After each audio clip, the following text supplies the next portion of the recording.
The Walking Dead Battleground was made in 2014 by Super Happy Fun Fun as Merge Interactive. It is a plug-and-play device and was published by Jakks Pacific. The same developer already did a The Walking Dead plug-and-play light gun system in 2012, which I covered in episode 77. The system is inside the same gun as in 2012 and the light source is also the same. Just the colors differ a bit, and on the Battleground devices are some bloodstains.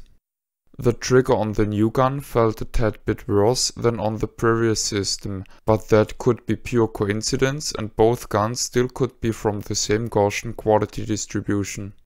As with all Jakks Pacific light gun games made by Super Happy Fun Fun besides the Bug Hunter games, the calibration routine at the startup screen is fake and serves only a tutorial purpose. The game consists of a story mode with 22 levels and a horde mode in which parts of 9 of those levels are playable. The story mode saves the progress on a per level base, which is really handy considering the battery eating nature of plug-and-play gaming systems. It would be really frustrating having the system running out of batteries in the final level and therefore losing all the progress.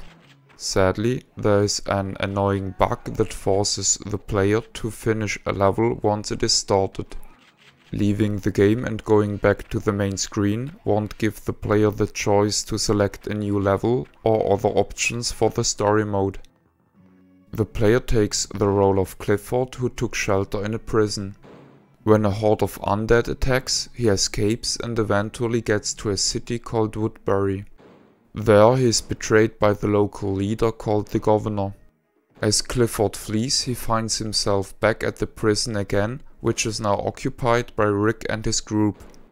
The prison gets attacked by the Governor and Clifford helps to turn the attack down. Usually, the player may pick a primary and a secondary weapon of choice at the beginning of a level. Some of the weapons are unlocked over the course of the game. Furthermore, the player is typically assisted by an invisible companion. The player can choose the kind of benefit this companion brings in. More ammunition, more lives and more firepower are available. Once a level is beaten, it can be selected freely in story mode. Some levels feature branching paths, however, the impact of the chosen path is very minimal. From time to time crates appear, which can be shot for armor, health or ammunition for the primary weapon. Similar to Star Wars Clone Trooper, the game has very noticeable loading segments.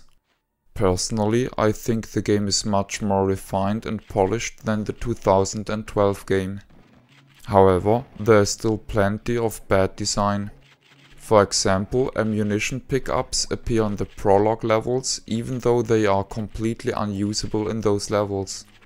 The art style takes a more realistic approach.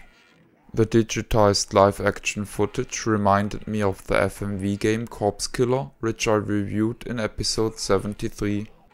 I like the idea of selectable weapons and upgrades. Nevertheless, boredom kicked in after some time as the difficulty of the game is rather low and therefore there is not much of a challenge playing this game. I like the pseudo 3D effect shown when the player is moved forwards. Reloading the gun works much better than in the previous The Walking Dead game. I was very happy about the inclusion of the character Rick, as I know him from the so-called Coral memes, which were widespread in the internet.